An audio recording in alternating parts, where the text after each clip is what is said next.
Welcome to the Jumping Puddles podcast. Be sure to listen to us on Spotify, Apple Podcasts, and or YouTube. And follow us at Jumping Puddles Podcast on Tumblr and Instagram, and Jumping Pud Pod on Twitter. And if you want to support our podcast, please check out our coffee. Hi, I'm Sam. With me are my fellow co-hosts, Tor and Ash. Hey. Hello. And today we are discussing Season 3, Episode 17, Sunday. The team tries to relax during a day off, mandated by Dr. Heitmeyer, until an explosion leaves 3 people dead and reveals that one scientist is a walking time bomb. Dun dun dun. Dun, dun.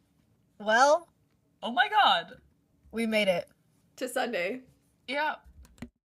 So my first note is just shit, fuck, shit, fuck, shit. Bye. That's the response the fandom has. Like, that's very...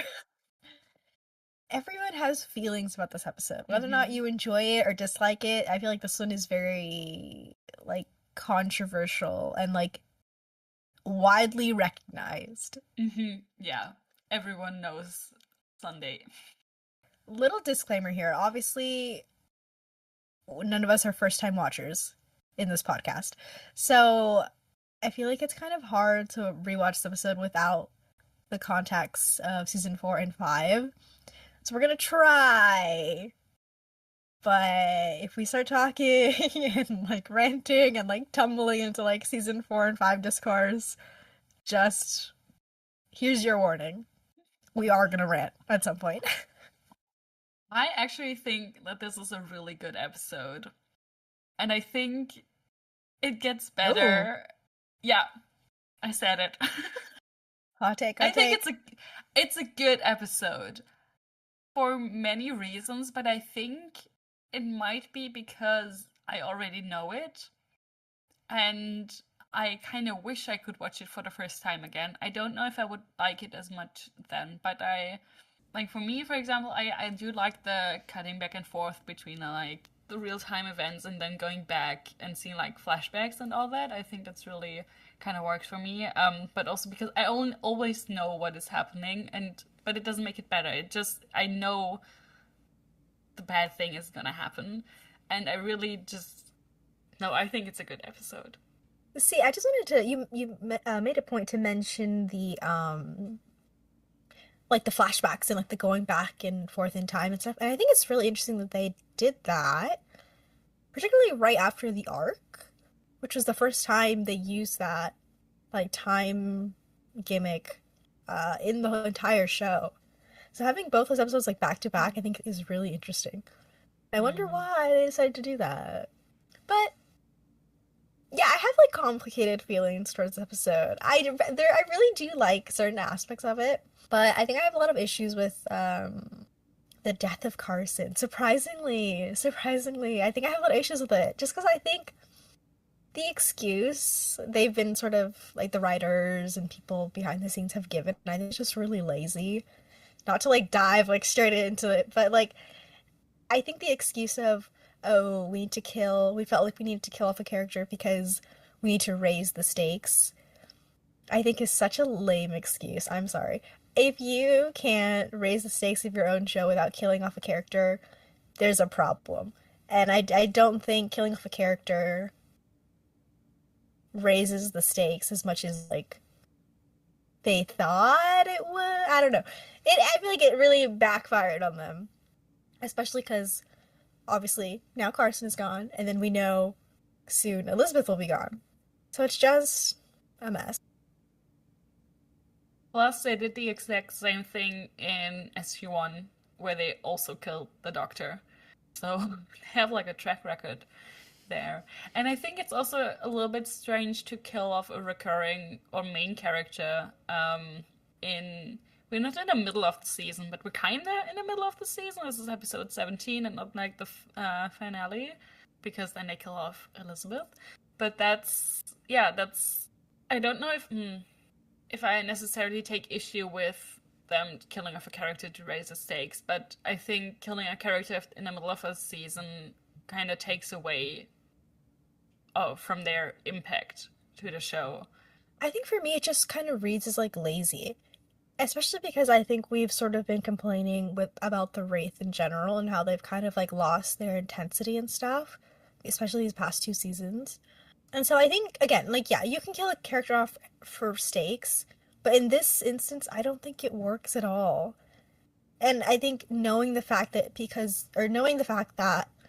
the Wraith have just been declawed, I feel like if they wanted to get some stakes and tension back, like investing and like making the Wraith like more formidable again would be like step one instead of killing off a character. And it was also just so random, so it didn't happen because of the Wraith or because of some other big enemy that they encountered. It was a really random, unfortunate accident almost, that it happened because of something that I found on Atlantis and not because of some, like wider issues with the Wraith. Yeah, it's interesting you bring up that point because I feel like maybe their intention was to make Atlantis feel itself like a scarier place. Like they were growing complacent and they weren't actually like safe even on their home base in the Pegasus Galaxy. But I feel like beyond this episode, the characters and myself as a viewer, I don't feel like Atlantis is unsafe or that they're ill-equipped to live there and work out of Atlantis despite this happening. Like you said, Ash, I feel like it was just an accident. Like you would have an accident anywhere, like scientific base or any sort of like medical place, like shit happens. So for Carson's death to be used to like make things more daunting or more dark, I just didn't feel that way. Especially because in the episode they even show multiple doctors that they have on base besides Carson. I mean, no one can replace Carson as a person, but in terms of his skill, there are multiple doctors and nurses on his staff that they talk about or introduce in this episode that can fulfill his function, that they're not necessarily in danger without him, especially because they have contact with Earth. Like they could replace him in the span of like 2 weeks even. So yeah, like that's another good point as well. Like if they really wanted to like up the stakes or like raise the tension or whatever, make like the Pegasus and Atlantis like a scarier place, cut off their connection to Earth. Make it like something happens where you have to like destroy it and they're alone again. Or hey, maybe they should have been alone from the beginning. I don't know. It's just, and then especially like with the context of knowing what happens in season 5. Let's just talk about it. They pussy out. Because they got really scared. All the fans were really mad and they were like, oh fuck, we made a mistake, and they brought him back. And now you just look stupid. I mean, yeah, like I can't comment on the success of Carson returning to the show in season 5. Honestly, it's my least rewatched season of the show, and so I don't really know if it benefits the story in any way for them to have done that, even like just emotionally with the characters. I'm not sure what the payoff is there. That remains to be seen. However, yeah, it does feel like a take backsies, I guess, on a decision that they'd made. Probably an error, but still. Commit to the bit. If you're gonna kill off a character, you better have a damn good reason to bring him back. And they did not. And I also feel like they bring him back in like a half-seas sort of way as well. Like he comes back for like 3 episodes throughout the entire season and he's just like, hey guys, from what I remember. It's weird. So they didn't even like bring him back fully. They were like, no, he's just alive to like soothe the irritated fans, and that's it. Well, despite my reservations about the character death in this episode, I will say that I enjoyed having an episode where we got to see what everybody gets up to on Atlantis, like when they're not doing something that's mission worthy, and when they're mandated to have vacation, what they get up to and who they hang out with and what they do. That was fun. And I don't know if the vehicle through which they chose to do that is like the best. I know behind the scenes they were struggling. They really wanted to do an episode idea where they had like this sort of vacay, but they didn't want it to not feel like a Stargate episode, and they felt like for it to feel like a Stargate episode, they had to include something like kind of zany and crazy like they did in this episode. Yeah, but regardless, I am happy about the fun day Sunday. Yeah, those like first 35 minutes, or like just until like, you know, when shit starts to get like serious and Carson, you know, blows up. Before that, everything is great. I love this episode. And it kind of makes me sad that like they felt that they couldn't do like just a full domestic episode, because I feel like that is kind of Stargate-y. I mean, obviously there usually is like a little twist sometimes, but I don't know, it was really nice to see everyone. And I have to say I loved all the civilian outfits, or all the different looks in this episode. It was so cute. So I like how this episode was made, I think. So I like how the plot just progresses and with the flashbacks, because I didn't count exactly, but we get like 90 seconds of like happy Teyla with a friend, and then there's the explosion. And it's so wild, and we go back to these like lighthearted and happy and funny and flirty moments to like the horror.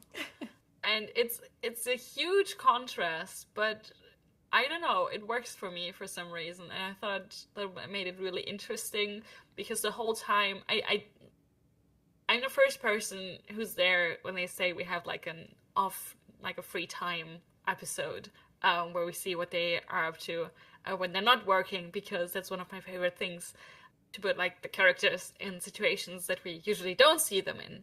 If we just look at the episode on an episode level and the tension within the episode, I think that worked really, really well because of the back and forth cutting. And also I feel like on the one side, the most light and happy and low stakes things in all of Stargate, and especially Atlantis, and on the other hand, some of the most gruesome moments, because that first scene where the first person explodes, it's terrible. We have like a person burning. We have Teyla impaled with this huge metal thing. The contrast is enormous. Yeah, it's funny you bring that up, because I feel like it's almost what makes Stargate stand out amongst its sci-fi peers, this sort of mix of humor and horror and grotesquerie and like darkness. Like the series or the franchise itself, I think, strikes a balance between the two, and this episode is kind of like the extreme distillation of its nature. So yeah, it's fun in that sense for sure. Speaking of Teyla, though, I completely forgot she was literally blown up, or like near an explosion. Nailed. Yeah. When that happened, I was like, wait, what the I was like, oh my god, she's okay, right? I was like, okay, yeah, she's fine. But I was like so surprised. I feel like I don't know, we just don't talk about it enough, or people just don't bring that up, but like, holy shit, she was literally impaled. She's tough. It was her friend who blew up. Yeah. As well. That is terrible. I think they just introduced her in this episode, correct? Yeah.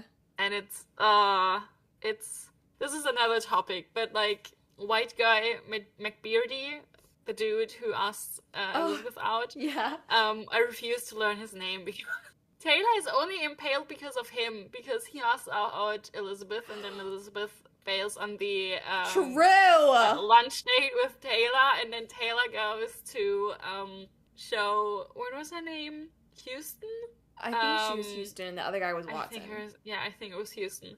And that's why they were together, and that's why Teyla got injured. As if he needed another reason for me to dislike him. Yeah. So, yeah, let's get into it. Let's get into Teyla's side of the off day. She had plans to have lunch with Elizabeth that everybody was trying to interrupt. Go away.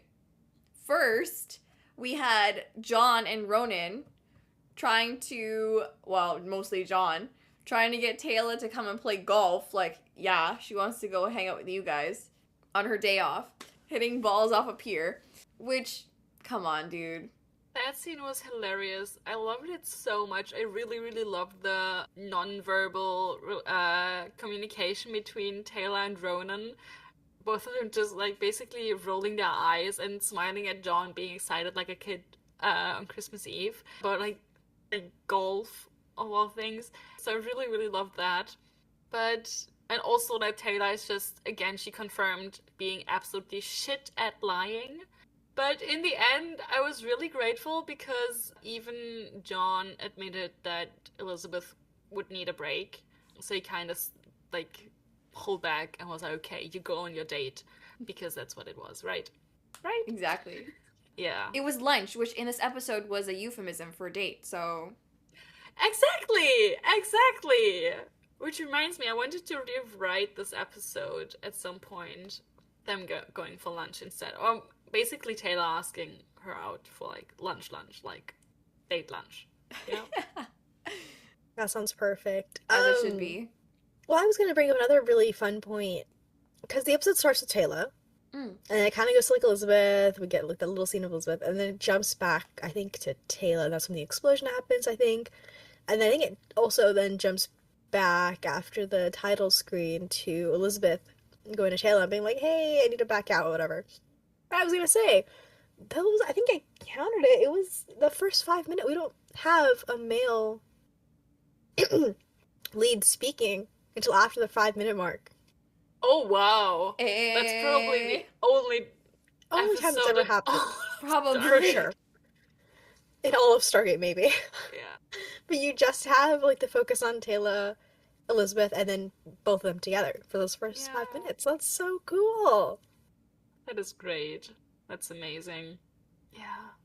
I love that scene of Teyla and Elizabeth in Teyla's room. And I think it's so great. I hate that it took 3 seasons to get, but I feel like we finally got a scene that shows, like, their real friendship. I mean, we've gotten other scenes before, but I feel like this is so, like, casual in a way that we never really get to see. So it was such a really cute scene. And it's so fun to see, like, Elizabeth so flustered and trying to get out of her date. And Taylor's like, no, you have to go. I'm forcing you. And she's like, I have plans. I can make other plans. Like, it's fine. And so Elizabeth has no choice. And Taylor's just not gonna let her out of it. And it's so freaking cute. I love it. I love it so much. It's adorable. I love how insistent Teyla is on her going on the date with the dude. Yeah, honestly, she's stronger than me, though. Because if my friend told me that she was ditching me to hang out with some other guy, or even, like, brought it up to me, I'd be like, girl, screw that dude. I am not supportive. No, same. Especially, like, she doesn't know that dude. Like, obviously he works for her, but she doesn't really know him. So I would be really disappointed. Yeah, me too. Like, you're one day off. Yeah. You're one day off, you're leaving. And you're spending it with that. Sorry. I can't get over Elizabeth's comment of saying, you are more appealing than a wall. That just screams closeted lesbian. Yeah. She doesn't want to say that he's ugly, or, like, that she's, like, her interest is, like, in hell. So she's going with the next best thing. He's more appealing than a wall. That is not a compliment. That's, like, bare minimum, I'm gonna say. It's really funny. So, slowly below. I mean, I love it. The line delivery is fantastic. I'm sure Rachel and Tori are both, like, really, like, excited and, like, happy with the script when they got the notes, whatever, just because I feel like they get to play, like, such different parts of their characters. Obviously, Teyla can be a little more relaxed, loose, casual, and even, like, a little, like, teasing as well. Like, she's lucky, like, teasing Elizabeth in that scene, where I feel like Elizabeth and Tori gets to be, like, she really plays up, like, how awkward Elizabeth is, which is great, because I love awkward Elizabeth. And she is so awkward. And she's so flustered a lot of this episode where she's just like totally caught off guard. And she's just like, I don't know what to do. And so yeah, I'm sure they were both really happy. And they finally get a scene together.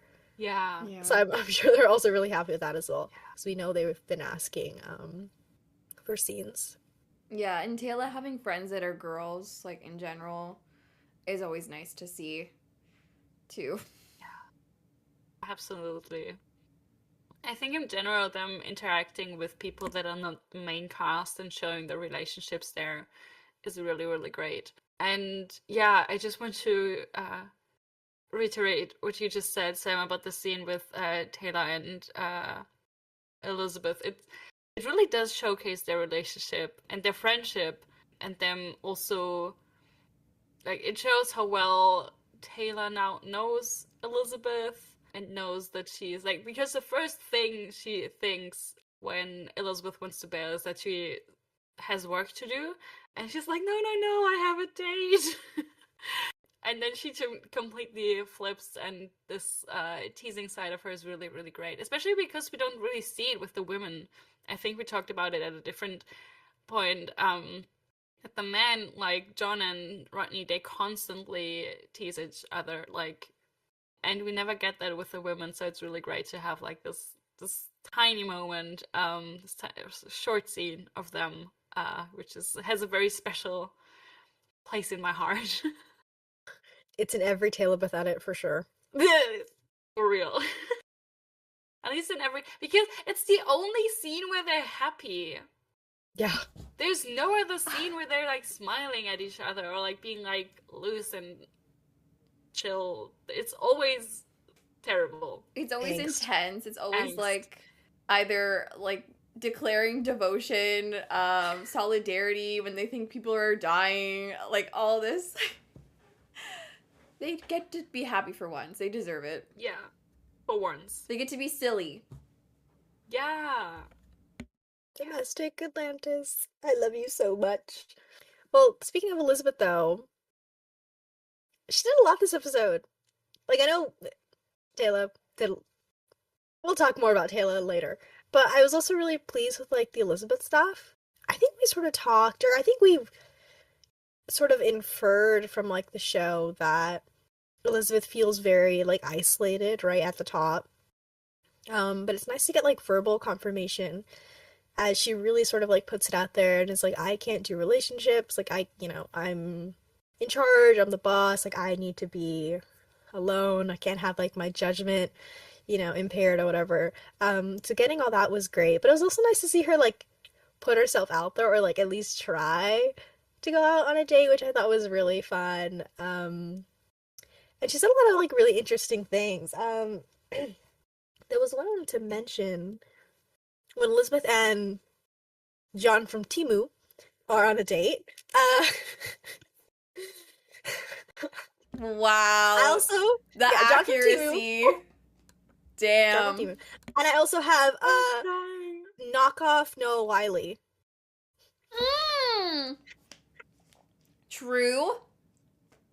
Also known as Elizabeth's boy toy. Yeah. Yep. There's a scene, I don't know, they're talking about, like, whether or not men and women can be friends. And Elizabeth, I think, was saying no. And I was like, I'm sorry. I was like, loud, incorrect buzzer. That's not Elizabeth talking. I was like, are Carson and Rodney chopped liver? Exactly. Can I just say, side note, I hate that. Yeah. Like that, like, argument. The men and women can be friends. Are we dogs? Are we, like, animals? Can we not control your inner hormones? Can you not just see a woman and, like, not be sexual towards her? Like, what is wrong with you? Why can't they be friends? You guys can't control your urges? Like, oh my god, sorry. Okay, rant over. I get so annoyed when people are like, men and women can't be friends. Yeah. So you're a freak. Yeah. Yeah. It's a self-report, honestly. Yeah. Yeah, seriously. And honestly, women, like, obviously women can never, like, not form attachments that are not, like, in that way. So it's, Oh, yeah. They get way too emotional, always, Mm-hmm. over things. Yeah, they couldn't handle it. No. Yeah. What woman wouldn't fall for a man that she is within proximity of for 2 seconds? Oh my god, it just pisses me off so bad. Like, you just can't control yourself, apparently, is what you're ratting to me about. Like, what? Yeah. What? Ew. Anyways. Although, I do love When Harry Met Sally. I do love that movie. Yeah. But, don't use that as your, like... Yeah. philosophy stepping stone to preach yucky bullshit like that. Seriously. But okay, so not only was like Elizabeth on the date like kind of funny and like, you know, it was sort of endearing and cute, but I have to say everyone's reactions to her on the date was like actually killing me. Great. I love that scene. Speaking of Rodney and Carson, I love that scene of Carson teasing her, being like, "You smell good," and she's like, "Shut up," and she's leaving. Oh my god. That was so freaking adorable. I promise you. I'm like 80% sure that was like improvised or just like really like just a little like added or something, because it just sounded like so natural and just looked so cute. And then also that scene of Rodney when he's in the cafeteria and he sees Elizabeth on her date and he goes, and he gives like a little like, "Oh, still on a date?" Like, and I think it's so cute. Her guy friends hyping her up. I love that. It's so funny. That scene with Carson is really adorable, and I'm so glad that they got it. And I think that's also, yeah, they're definitely friends, and I think they're maybe one of the better friends within like the whole main group, I'm gonna say. Yeah, so it's really sweet. But I noticed that the last thing that Elizabeth says to Carson is "shut up," even if it was in a playful enter.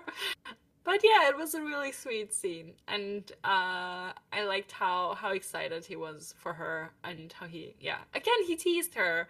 And I mean, I know that Elizabeth is like the leader of the expedition and it's really important to her, and I think everyone is aware, but it's also nice to see that she's still human and she can get extremely flustered, and that her friends also pick up on that, and they treat her accordingly, I'm gonna say. So they do tease her and make fun of her and like playful with her, which I think is great to show that she's not completely like on the top of the mountain and everyone else is like in the valley down below.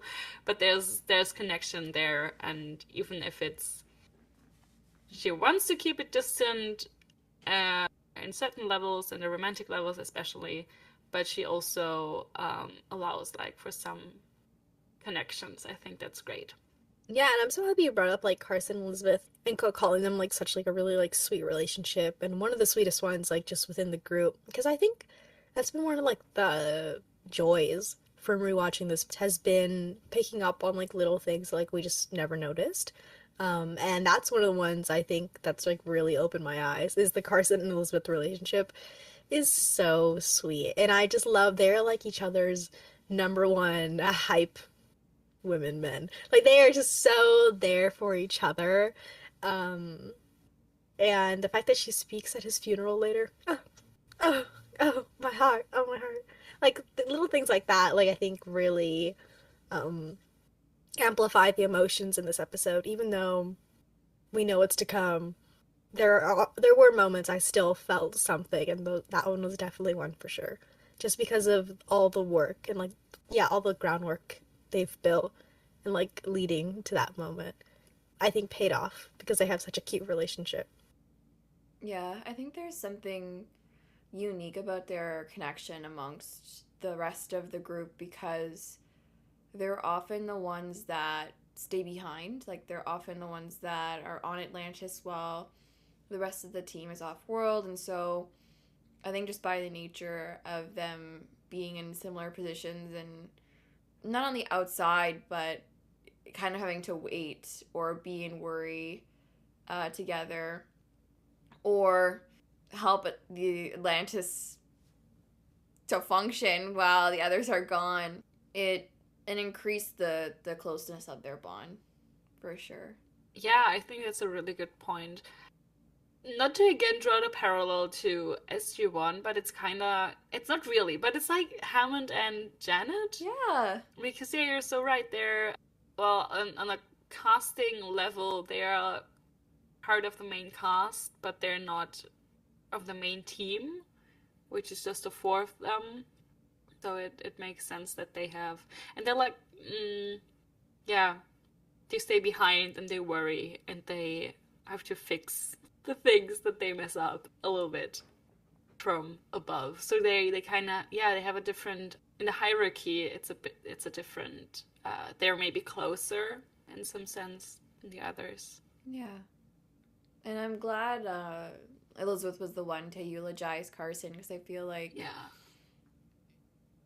by nature she is the best speaker.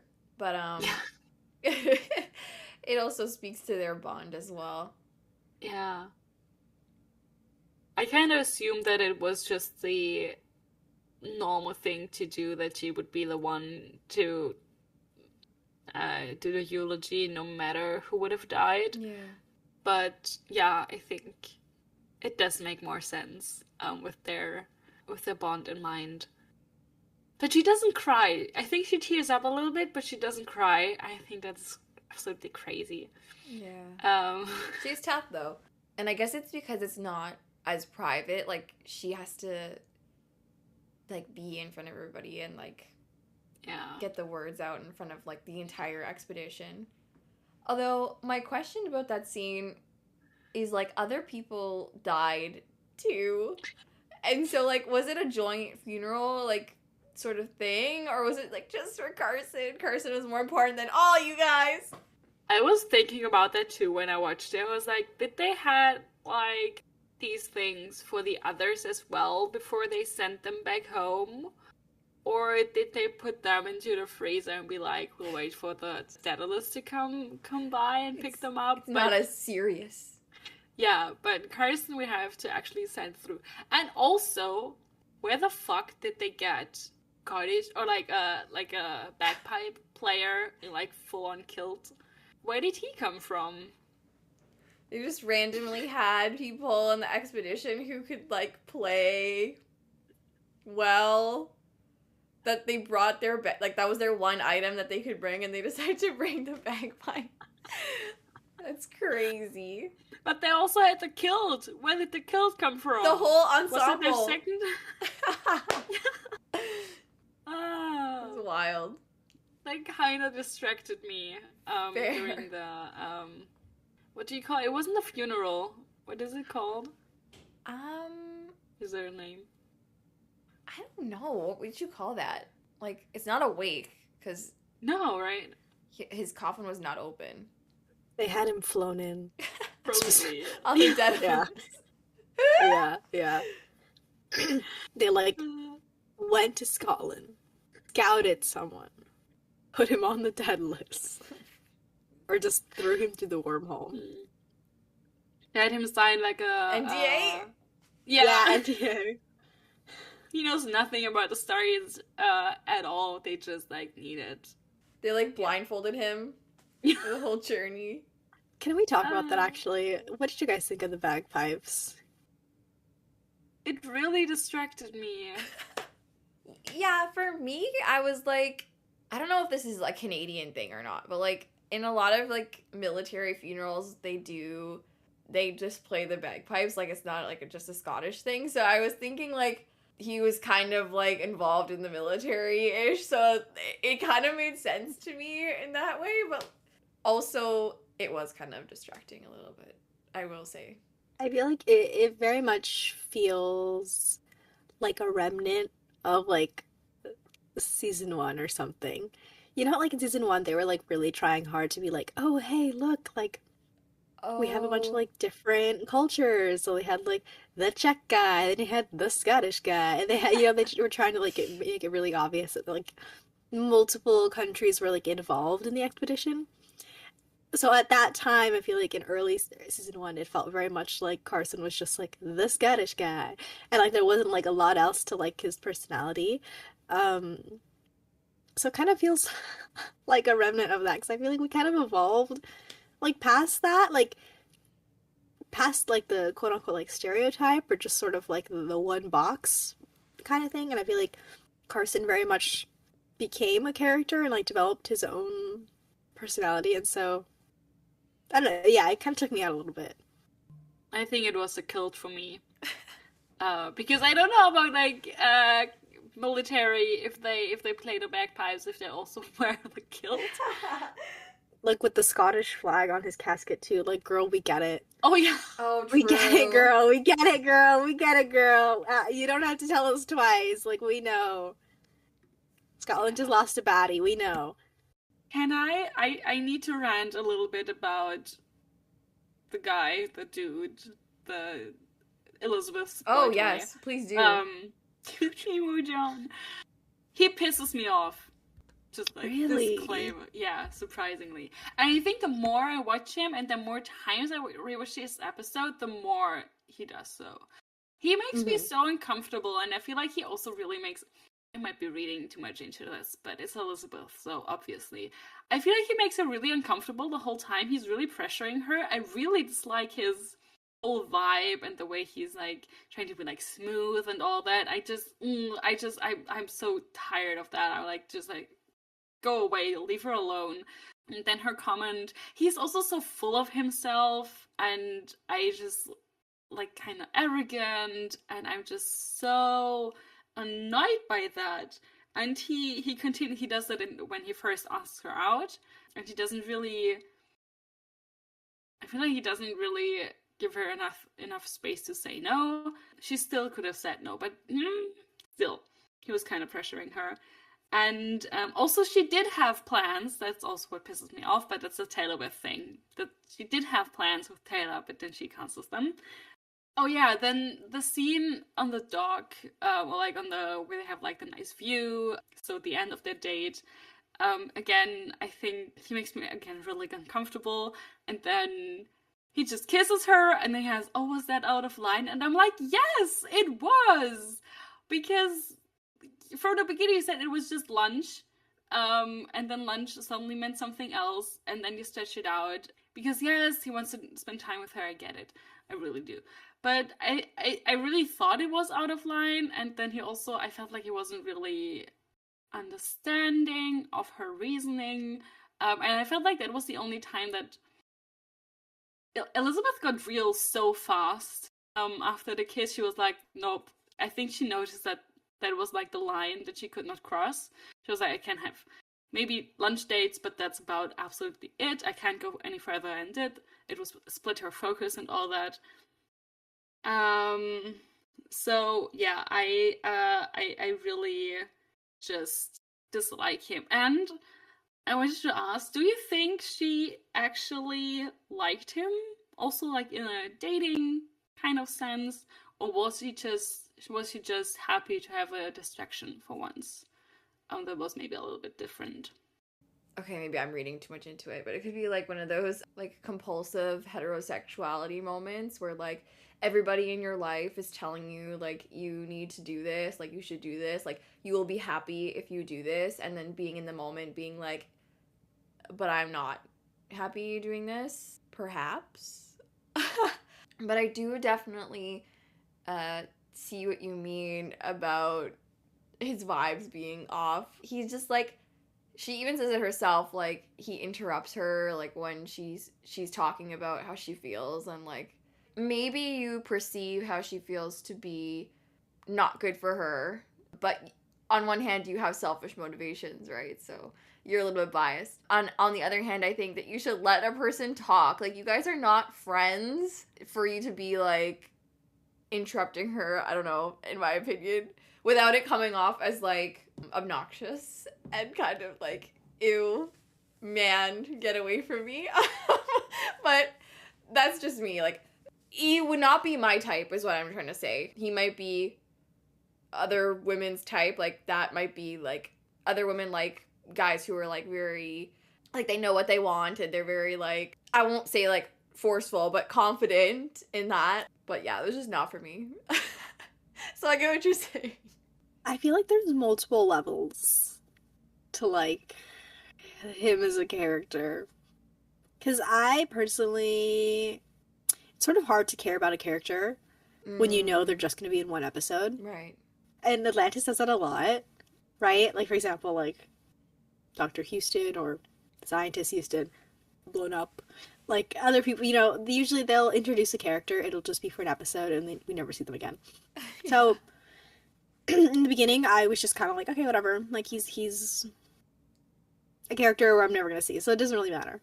But I do agree that by the end, it gets kind of uncomfortable, because I do think he's, like, really pushy, and it's kind of like, alright, sir, she said no. I don't know what you think you're doing, and, like, him trying to, like, psychoanalyze her, but like, no, it's okay, and it's like, okay, but no, she doesn't have to explain herself, whatever, she said no, it's over, move on. So that is, like, really annoying, but I personally just feel, like, very neutral on him. He's just, like, I went in being like, there's just no way. I mean, again, since we'd already watched the episode, but I'm pretty sure even the first time I was like, there's no way this guy stays around. Like, there's just no way they give Elizabeth a boyfriend, because first of all, they don't even care about her as a character. Second of all, they wouldn't care. Like, giving her a boyfriend isn't going to make them care about her. So I don't think I have, like, any feelings towards him.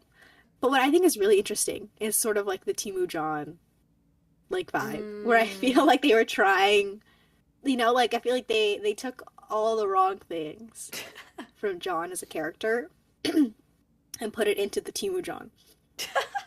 Because I feel like his, like, sort of banter, like, his smooth and confidence, like, they're trying to imitate, like, John, but, like, it just didn't work. Ash is throwing up. But, like, it just didn't work, because that's, like, that's not who John is. I feel like that's who people think John is, but, like, he's not like that. And so I feel like they were trying to emulate that. I don't know, I feel like it was kind of getting, like, a little meta. I'm like, are they trying to say that, like, John and Elizabeth would never work because of, like, this? Or, like, I don't know, I was just, like, really, I was lost in what they were trying to say. But yeah, it just felt very bland. And no offense to the actor, but I don't think whatever they were trying to accomplish just didn't really work for me. Yeah. I think he was too perfect in a way, that he was too smooth. He was too, I don't know, hot, maybe. I don't really know. Or too good too put together. Yeah. Or, yeah, too good. Yeah, all that. And it made him kind of unreal or unrealistic. And I think that's also what's annoying me upon rewatching it. And I also wanted to go back to what Tor said, the interruptions. I'm so glad you brought that up. That was so disrespectful. First of all, yes, you're not friends, as you pointed out. But also, she's still your superior, even if you're on your day off. She's your superior, and I felt like when he came in, she was like, she needed like 5 seconds to realize who he is. Because maybe he came in later with the Daedalus or whatever. But, like, they don't really have, like, a tight rapport. They're, like, she's her boss, or his boss's boss, as he points out. But still, like, she supervises everyone.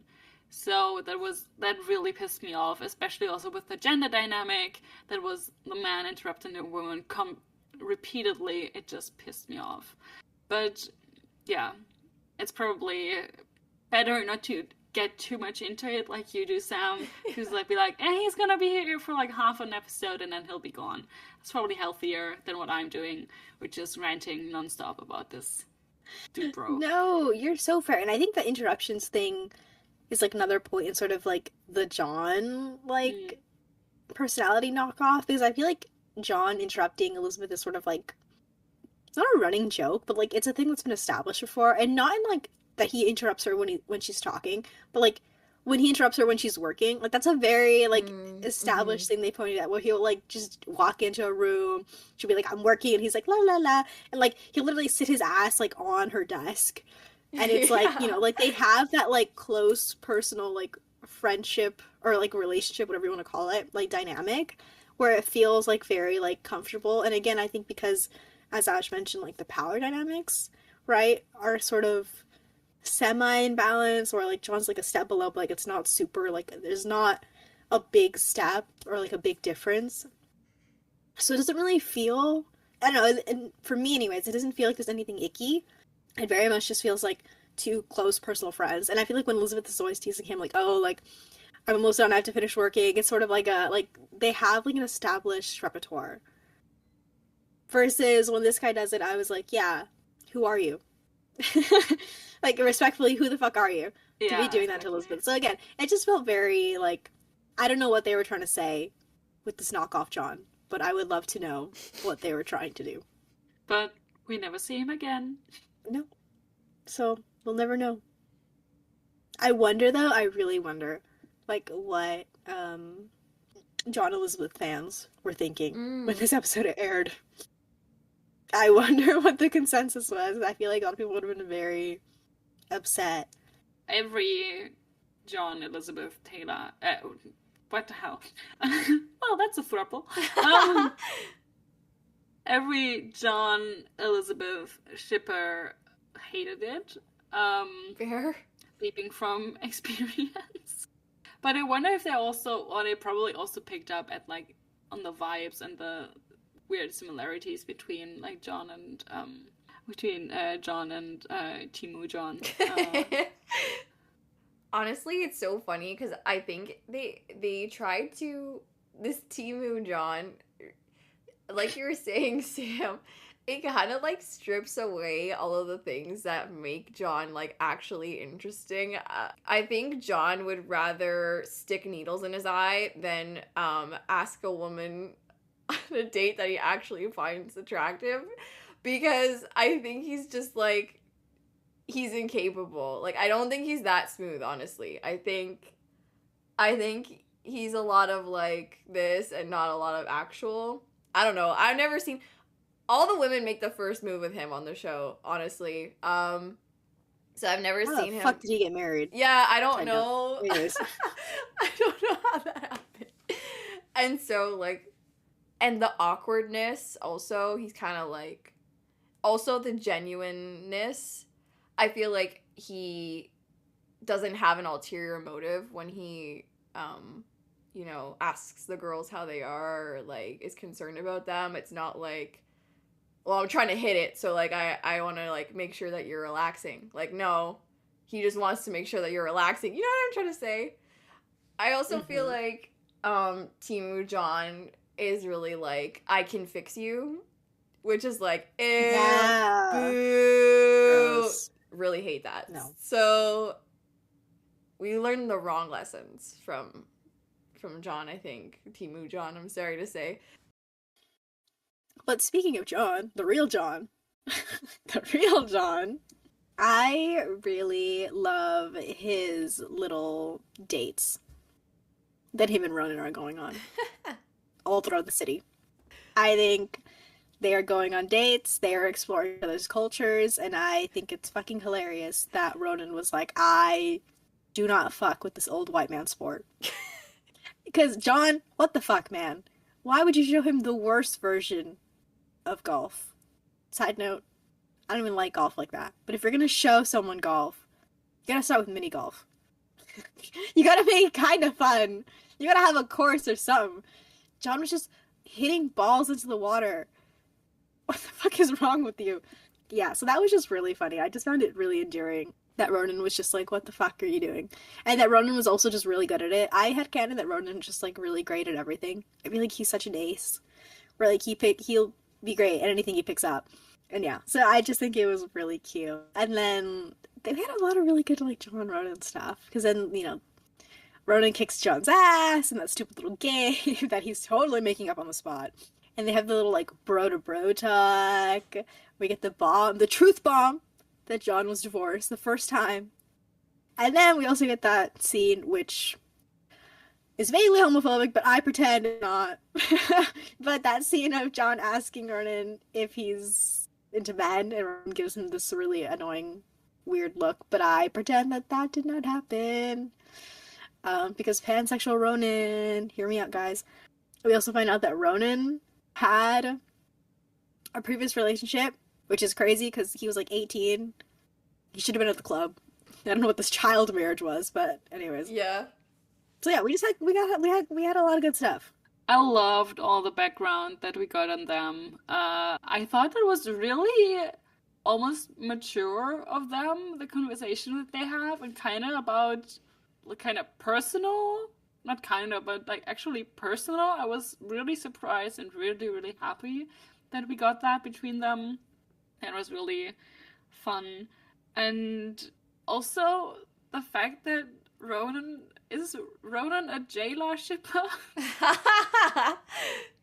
I was gonna say, I always thought you and Teyla would, girl, be so fucking for real.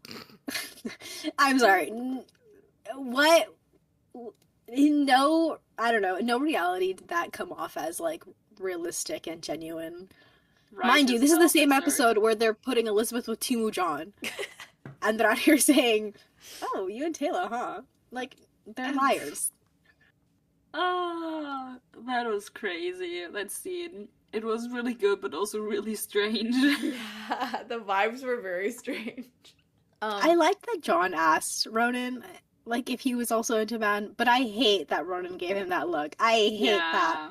And I feel like the way John asked it was, like, very genuine. Like, I didn't consider it to be, like, it was more like, we're men, we're like, whatever. Like, it was like a very casual thing. Yeah. Also, like, different culture, maybe it's like, you know, normalize, you know. Inclusive king. You know, right? Maybe it's like just a thing, yeah. John doesn't care. Ronan could have just been like, no, I was married. Or like, it doesn't have to be weird, but they made it weird. And I was like so mad because I was going to give him points for even asking. I was like, okay. And then I immediately took the points back. Yeah. Unfortunately. I did really like the fact that John's ideal day off was being a lazy boy, eating junk food, listening to tunes, which, yes, I agree, John. But I also really thought it was cute where Ronan was like, oh, you listen to this music? And John was like, oh, like, why do you not like it? Like, do you want me to turn it off? And just something about John being, like, kind of insecure, like, wanting Ronan to, like, think he's cool or, like what he likes is, like, really endearing and sweet to me. He wants his best friend / boyfriend to be into his activities so bad. They're like, we can trade activity, we can, like, do things together. You just want to hang out. Yeah. I also love that Ronan, like, was clearly, like, trying to get out of golf earlier, when the whole scene with, like, Teyla was happening. Yeah. And yet he literally could not escape because John was like, you're coming with me, like, you are not getting out of this. I love it. That on their day off, he was like, I'm gonna spend it torturing you into trying my favorite things. Yeah, apparently the music that he was listening to, if you're wondering, it was too quiet for me to tell, but I looked it up, and he was listening to Just in Case by Leroy Stagger, who is a Canadian alternative country singer. What? Yeah. Canadian country is crazy. Yeah. In the, like, positive way. I'm just, like, crying. I did not expect that. That is wild.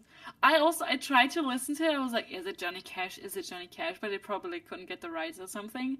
But that is insane, but also fun. He's reaching out to different cultures. He just loves country. He does. Which is so funny because he's, like, from fucking Pennsylvania or something. And like he plays Virginia, golf. like, not even in the South or anything. He just loves country for the art.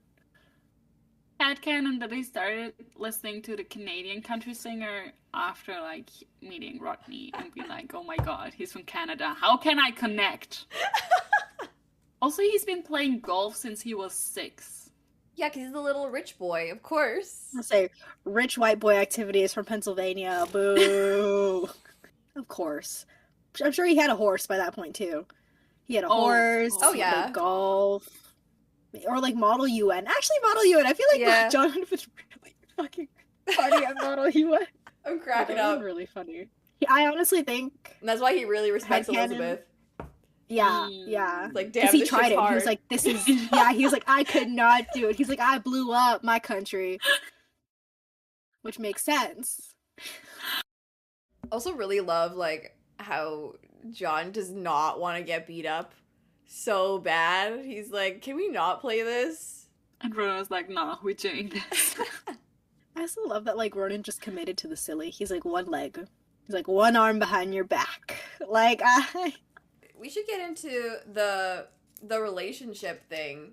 I feel like this episode kind of is focusing on like romantic relationships or like connections between people.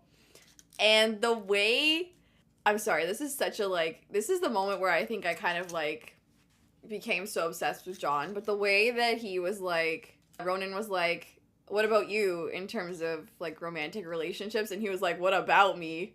Like the way he says it, like fat chance, so interesting. Like we gotta unpack that. I think making him a divorced man is so chic. Honestly, sorry, I think divorce is so chic. Like, first of all, how the fuck did he get married? Second of all, how did you get divorced? Mind you, this man was like serving in like during wartime, and then was like blacklisted to the middle of Antarctica. So it's like, when were you going through divorce court? Actually, Yeah. Can you answer these questions? When did he get divorced? Part of me wonders if they, like, she Dear John'd him. Like, what happened there? I want to know. Juicy details. I don't know. I think that the end of the episode kind of gives you a clue about why his marriage didn't work.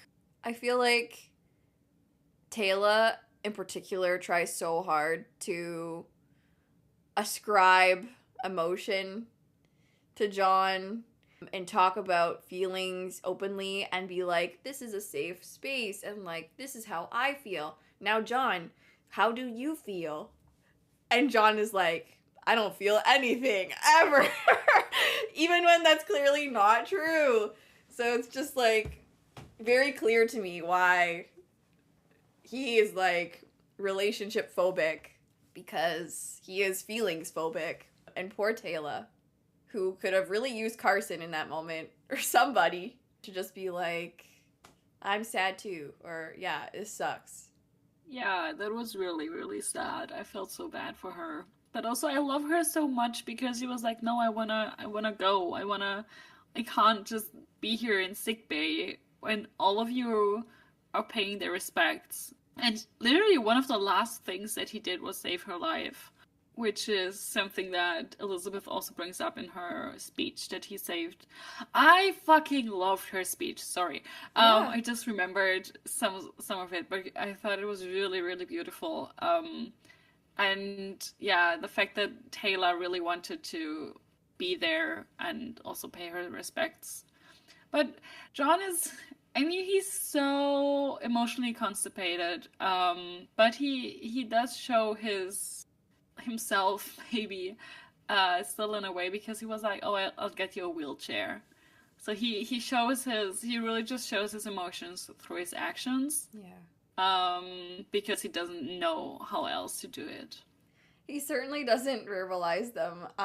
But yeah, him like offering the wheelchair and then like offering her like his shoulder to help her to walk because she wants to stand. Yeah. He's a good friend. Not a very communicative one, but No. he's trying his best. Yeah. He's got issues. Yeah.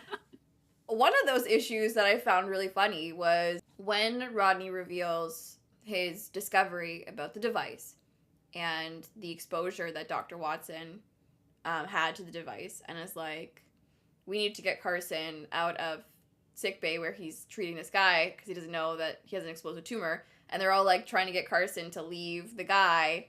I find it really funny that not only Rodney, who has a particular relationship with Carson, but John is trying to connive any sort of way to get Carson to give up and save himself by being like, oh, the structural integrity of the building, like and it's like, okay, bro, he's like trying so hard to hide his unethicalness of like just wanting Carson to live over this other random dude that he doesn't know.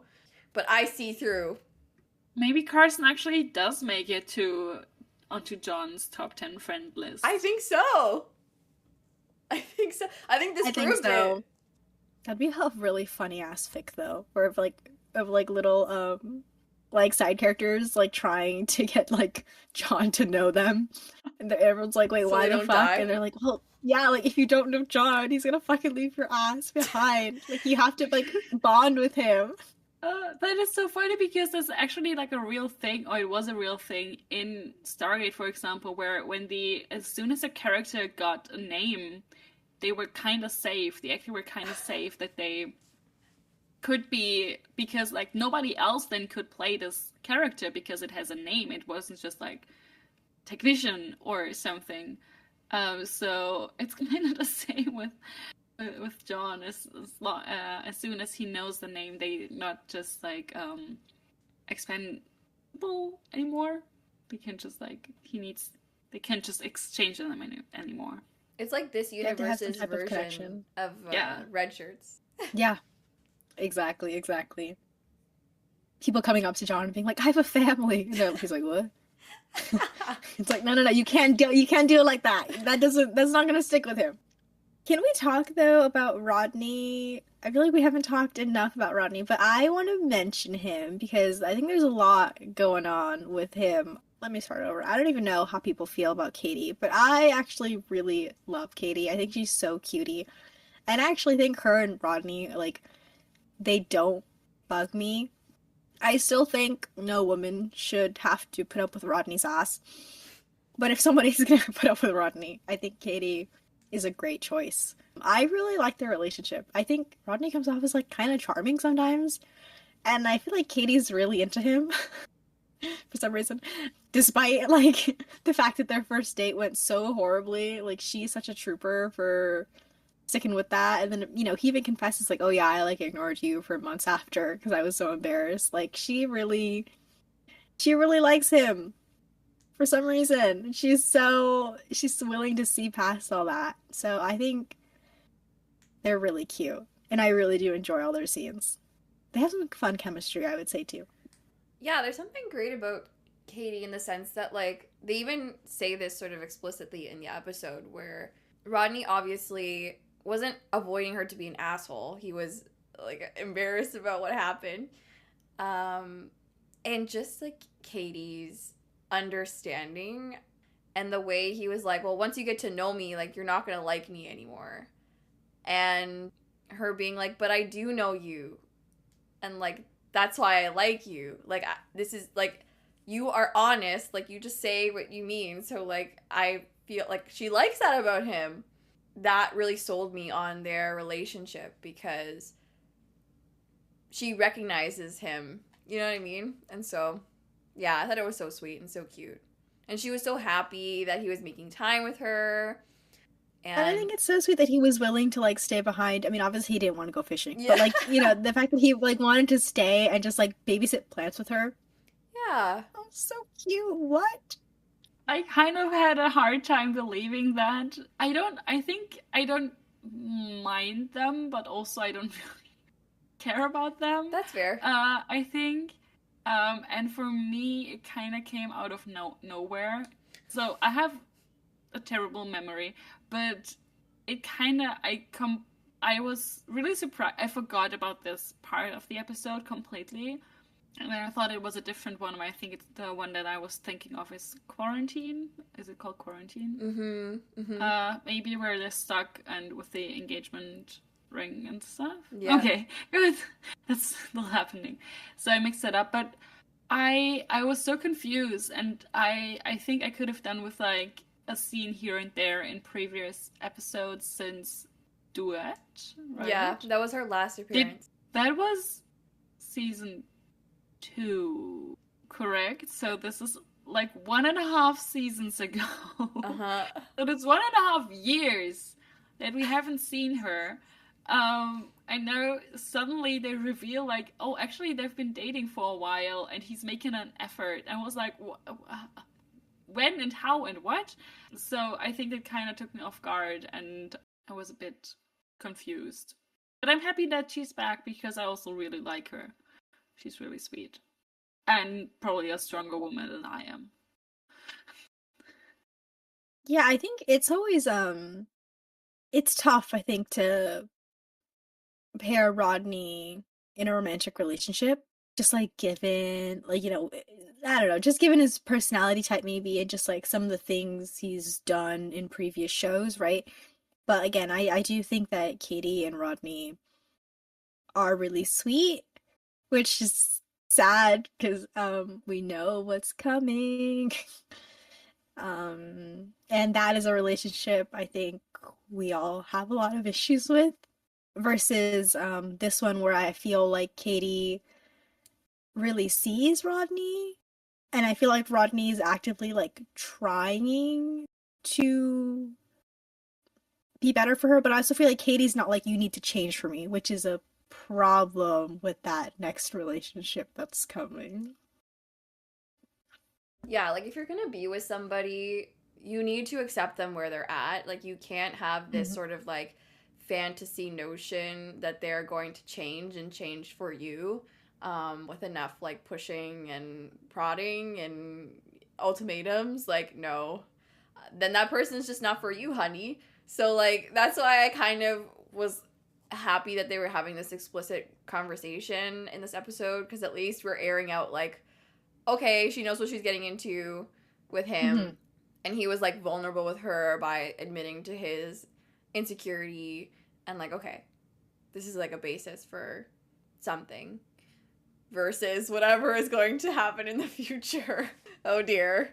I forgot about that. Like I'm aware of that, obviously, but in a context of like the future of the show, that is very true. That is like that lifts their relationship up a lot In comparison. We're not comparing too much, but no, that's true. That's really nice, and it's also wild how this episode, maybe that's also a reason why I like this episode so much, is that we have quite a few explicit conversation between like the main characters talking about stuff that's going on in their lives and about like them personally. And this Rodney saying, "Oh, you're not gonna like me once you get to know me," and receiving like the opposite of what he expects. That's also, yeah, it's really cool. I really like to see that. Talks a lot about how Atlantis isn't really like an explicit show. When it comes to dialogue, they're very like subtext, or like, ooh, you get a little sprinkle here and then 2 seasons will get an answer or something like that, right? So it's really nice to get an episode, like Ash was saying, that's just so out there, that just confirms so much of what we've been kind of like theorizing, you know, like with Elizabeth's like awkwardness when it comes to relationships and like her reasons for why and stuff. And also just getting, again, some more backstory on Ronan, the fact that he was previously married, but she died in the invasion is really interesting. I think we did kind of know that, maybe.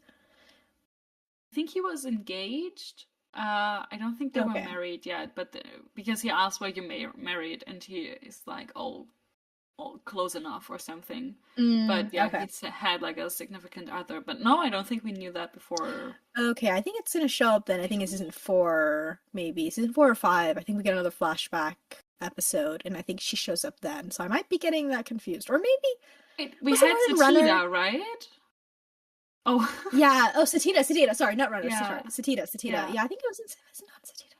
Yeah, so I think we knew that there was someone, but we don't really know. I mean, we could kind of figure out that he was like there was something, but not how serious it was, maybe? Yeah, I think so. I wanted to bring up, there's like a bunch of little random things. I feel like there's just a bunch of little random scenes, but can we talk about explosive tumors? Okay, yeah. How do you guys feel about that as like a plot device that's not intentionally humorous? I don't think. We need to lock these ancients up. We need to put them in jail and investigate them for fucking war crimes. What do you mean? They mentioned that the ancients created these explosive tumors, right? Okay, yeah. What the fuck? And they just kept it lying around. They were like, oh shit, this is making our people explode. Yeah. Let's just turn it off. Not just the evil ones. Why didn't they destroy it? They just had it in a lab somewhere. Jesus Christ. I really, guys. I'm gonna start yelling. Those ancients. But also all the things that they did, like they were definitely desperate in their fight against the Wraith, but yeah, if you think about it in like a humane level, of killing people, which is an insane thing to say. That is... It didn't even work, though. That's the thing. If it was Yeah. it was like faulty, and they just left Yeah. it in a lab. Yeah. Welcome to Atlantis. I wish they had played with that idea more of like Atlantis is not safe for the expedition. I think that would have been really fun. Because it adds a little bit of, I don't know, I think it would add a little bit of like, ooh, like, you know, what's around every corner? Like, we have to be really careful. Or if like certain areas were safe and like, you know, they had to like clear it out. This is like prime example of like, oh, they just ran into a lab, turned something on, and then immediately turned it off. And I know Rodney was giving them a full ass talking to, but Loki was deserved. Because look what happened. But I love the idea of just, there's danger around every corner. Ooh. It's kind of wild that they didn't lean into that a little bit more, because we're talking about like high, low stakes all the time, and with the connection to Earth, obviously the stakes have been lowered a lot.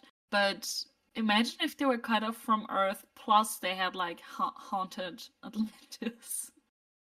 That would be that could have been. It could have gotten really dark, I think, or even darker.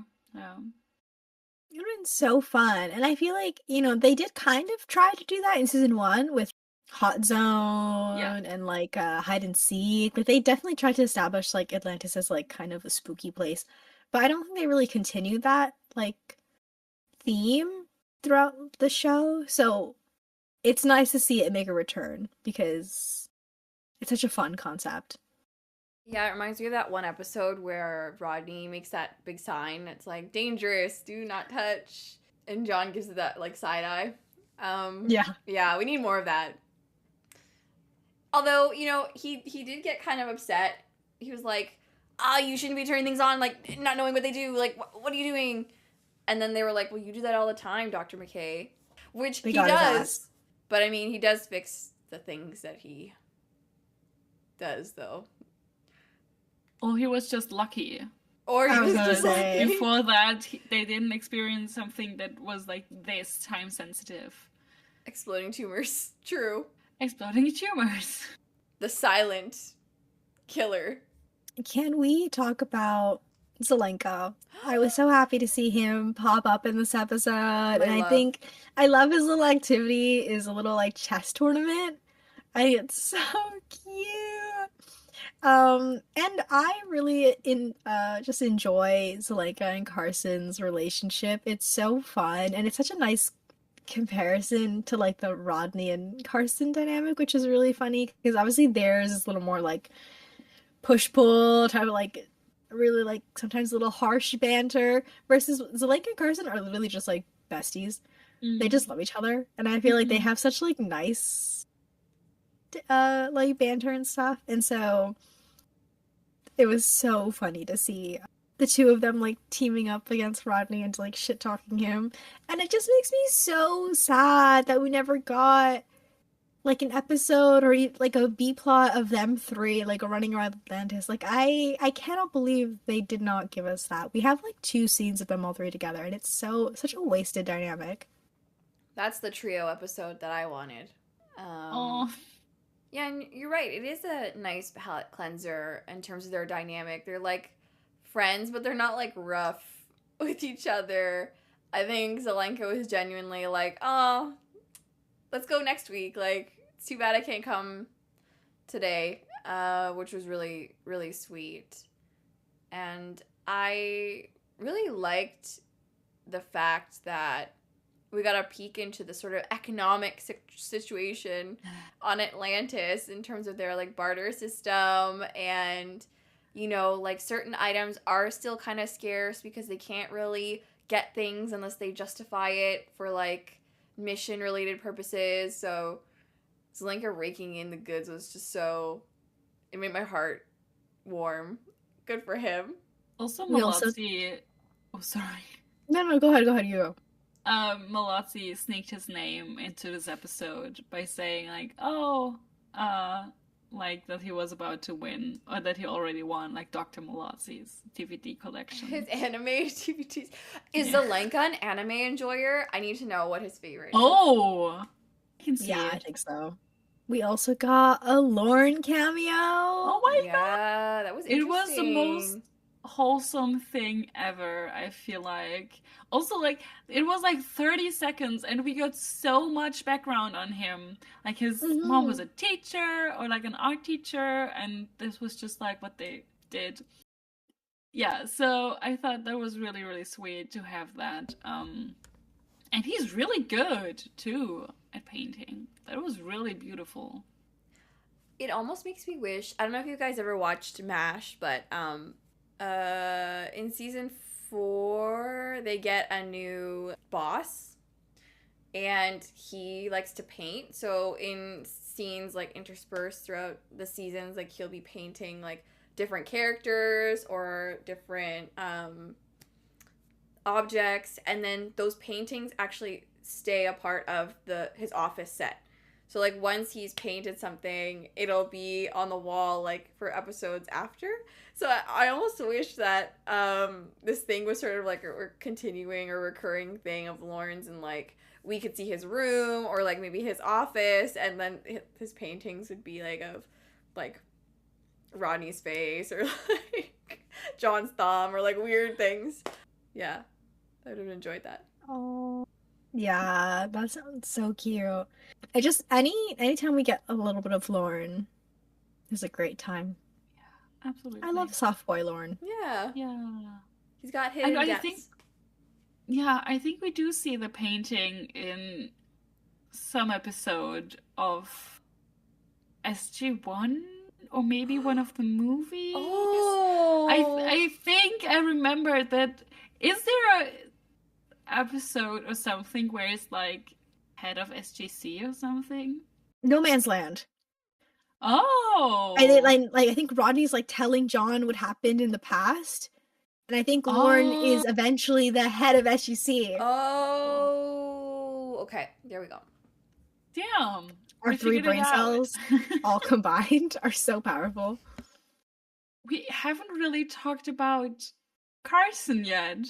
I was gonna say he's very likable in this episode, which I know is a purpose because they're trying to get you to care about him even more before he passes away. And I think it succeeds. I think he's a really cute little character this episode, and I enjoy following someone that isn't John. No offense, love you, John. But it's nice to see another main character kind of like take center stage almost, and kind of get to see Carson like weave around Atlantis and like talk to his buddies, and it's really sweet. And again, it just makes me kind of sad that he dies in this episode, because I think it's a fun little, I guess it still is a Carson episode, but it's a fun Carson episode that just ends without him in the show ever. Why does nobody want to go fishing with him? What is going on? What is the problem? I feel like especially Rodney is being really rude. And he's God. I mean, the guilty conscience after that is gonna be like haunting him, at least in our minds. Yeah. But also, I mean, not everyone is super dismissive, but nobody really, like, he's so excited, and he's been excited for 2 freaking weeks to go on this trip, and nobody, like, shares his excitement, and I felt so bad for him, also because I knew what was happening, and with everyone, I was just like, just go fucking fishing with him, but what is up with that? Honestly, I feel like their whole relationship, Rodney has been so dismissive of Carson's feelings. Like, honestly, this episode wasn't even the most egregious. I think the worst was in the return when Carson was like crying. He was so sad that he was like not gonna be like working with him and Zelenka or like seeing them anymore. And then Rodney was like not even giving him the time of day, and being like, oh, saying goodbye is stupid and blah blah blah. Like, okay, that's so mean. And like he's never had like a cathartic moment with Carson being like sorry for being an ass like he has with Zelenka so many times. Like I feel like whenever he's an asshole to Zelenka, like there's always a scene where he's like, I suck, sorry, and then Zelenka's like, you do, but that's okay. and then they carry on as like normal. But I just felt like their relationship is so one-sided. Like, I feel like Carson is always excited to hang or like so emotional about Rodney, and like that is not reciprocated. It's almost like that this is, sorry Ash, I know you didn't watch SpongeBob. I don't know if Sam, you remember this episode.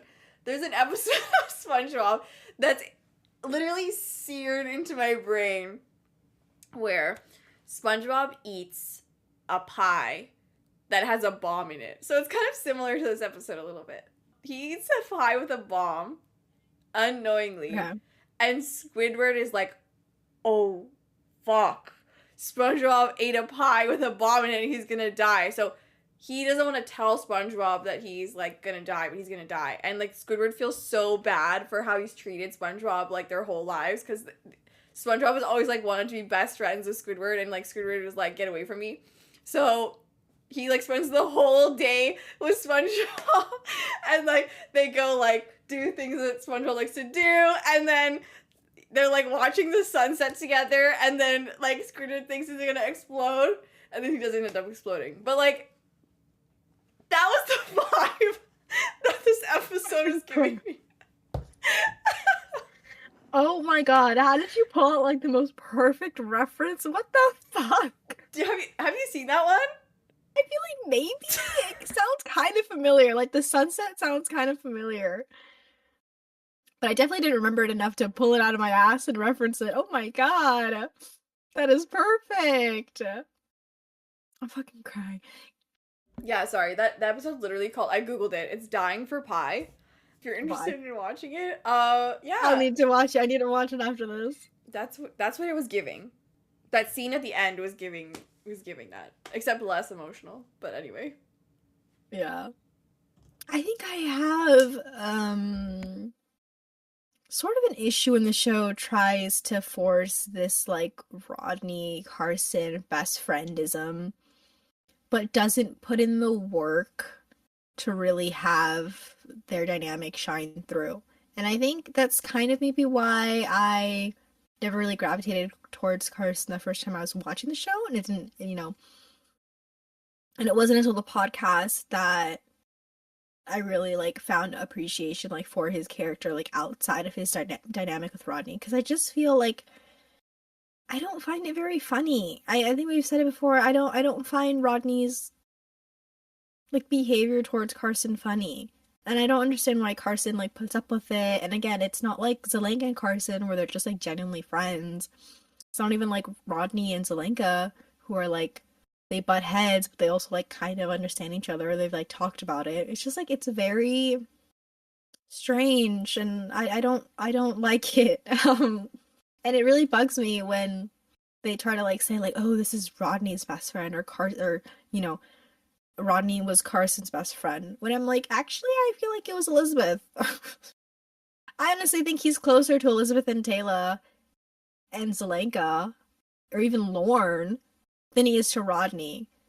And so that's always been kind of an issue I've had with sort of that dynamic. And so as we sort of, talk about the ending of this episode, that just did not work. A lot of it did not work for me personally, just because I have no real investment in their quote-unquote friendship. Maybe textually the show was telling us that they were friends, but subtextually it was a lot of telling and not showing. Like, every time they show, like, Rodney in off time, like, being silly, it's mostly with John, maybe sometimes Zelenka.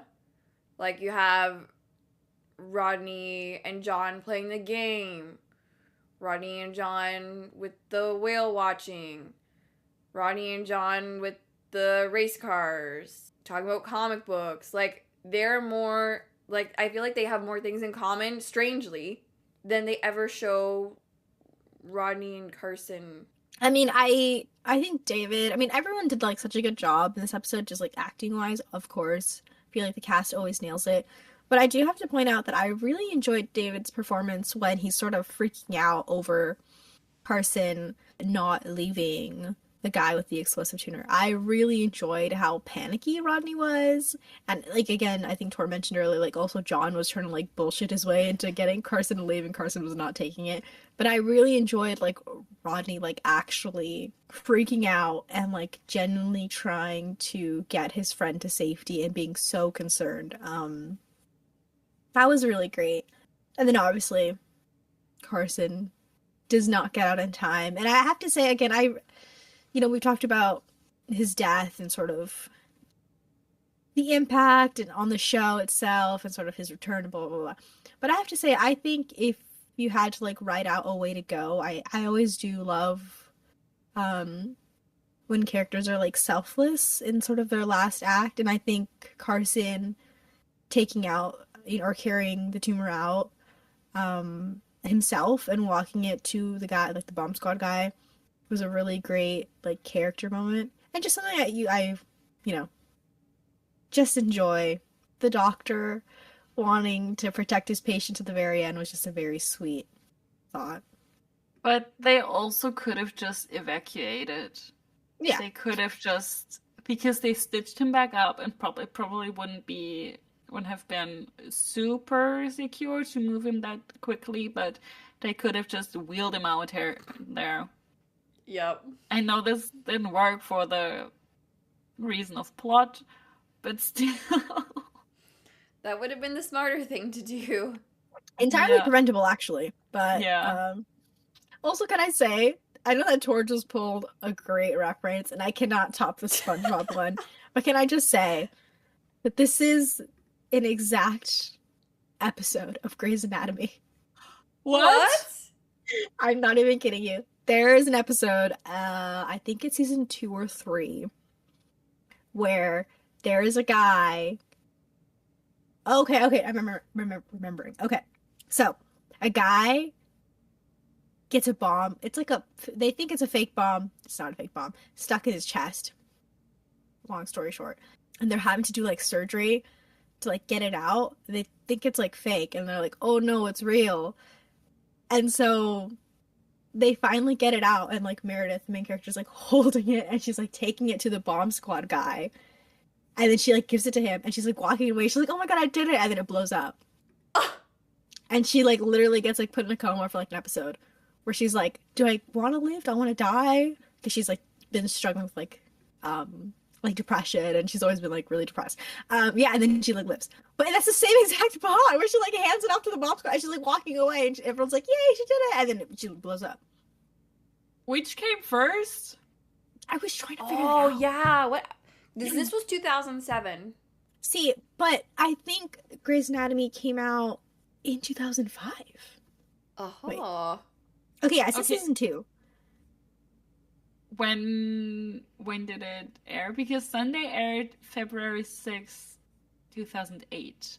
Well, we have to get to the bottom of this. Yeah, true. Oh, this is February 5, 2006. Uh-oh. They were reheating Grey's Anatomy nachos. That's a crazy ass sentence to say. This makes this episode a little bit worse. What the hell? Okay, hold on. Let me send the clip to Tor so you can see what we're talking about. Because low-key, like, it's exactly the same. It's literally the same. The only thing that's different is that she's facing the front instead of, like, the back when she gets blown up. See, I was pointing it out as, like, a little quirky thing, but now I think we're all like, oh, wait. Because I thought it was aired around, like, the same time, but the fact that it's a year earlier... That is crazy. That is absolutely crazy. Oh my god. Well, Meredith survived, so I guess she wins this round. Carson died. Well, anyways, after that lovely little piece of investigative journalism that we did, can I say that as much as I love that Ronon is the one to come and comfort Rodney, it is a little bit out of nowhere, and I'm kind of interested in, the behind the scenes. I wonder who made that decision, because I love it and I think it makes sense, but I'm kind of, like, surprised that the writers would do that. I feel like it feels like a decision we would make. They love to do this thing in pairs with the team, so maybe they figured because they wanted John to have, like, the feelings conversation with Teyla, They're like, okay, Ronan designated to Rodney. But I also feel it kind of makes sense in the sense that, like, maybe Ronan was, like, the least close, at least on screen, with Carson. And so, like, whereas they were trying to show, like, Rodney as being the most close, so, like, he could be, like, in the scene without taking away from, like, the... Like, they're not... Obviously, it's shared grief, but, like, it's more about Rodney in that moment than it is about, like, Ronan being sad. Actually, thinking about it in my head, I feel like Ronan is the best, or one of the best equipped of them all to, like, have a conversation with Rodney really bluntly about, like, guilt surrounding a loved one's death. And I guess, yeah, he was just the smartest choice in terms of that conversation, I think. It's just so genius that I'm like, wait, whoa. They actually did it. Because I think, you know, we've always championed Ronan as, like, the emotional tether, like, emotional core of the group. And so to see him, like, actually utilized in that way is like, oh my god, yay. And I think that scene is really sweet. And I like how he, like, comforts Rodney in a way, and Rodney's just, like, not hearing it at all. I feel like is very much in line with his character as well. Yeah, and I like that it wasn't, like, empty platitudes. Like, he wasn't like, oh... Like, he knows that nothing he says really is gonna get him to feel, like, not guilty about what happened. So he's kind of just like, well, it happened, and now we need to, like, deal with that. Which I think is the best thing for Rodney in that moment. I also really enjoy that scene of Teyla and John, and Teyla being like, no, I will be there standing for Carson. And John, like, having to help her, kind of. I think that was really sweet. And I do love when they get paired up in these emotional moments, because you have Teyla who feels so deeply and who is so open with her emotions, versus John who is, like, shoving them down in a deep, dark hole where he is never going to bring it up again. And so it's always really fun to get the two of them, because you just have, like, two opposing belief systems, like, contradicting. And so that was really fun. I do like that some of his emotion kind of leaks out in the scene during Elizabeth's eulogy, where he just kind of looks like he's got the sad eyes, you know. And I really appreciated, like, when they were going up to be pallbearers, like, Rodney kind of looking at John, and John kind of looking back like, this really fucking sucks, which was that nice. That wordless glance. Ooh. Yeah. There's so much to be said. And the fact that they do it over Carson's casket. Yeah. Not even putting on, like, the McShep hat, because, like, that's a separate, like, that you'll go crazy with the McShep hat on. But, like, just looking at that scene just without the shipper glasses is just still crazy, because it's, like, so much is being said in just those looks of, like, yeah, this sucks. This is a friend. We don't want to do this ever again. I don't want to lose you. I don't want to lose anyone. Like, it was just, it's so great. And I really do love the shot of, like, the gate room, like, filled up with people, and then, like, the close-up shots of everyone's faces, as, like, Teyla's, like, or sorry, Elizabeth's giving her speech, or as the music is going as well. It was really well done. It really was. And I think I mentioned it earlier, but I really, really loved Elizabeth's speech. I thought it was very much in Elizabeth fashion, and also it wasn't like a generic speech, but I thought it was really fitting for Carson as the character and honoring him as the person that he was, which I really appreciated. Also because they kind of did this before with Janet, but to bring out, like, a new, like a depth to the character and to the relationships, I think that could really be felt in that speech.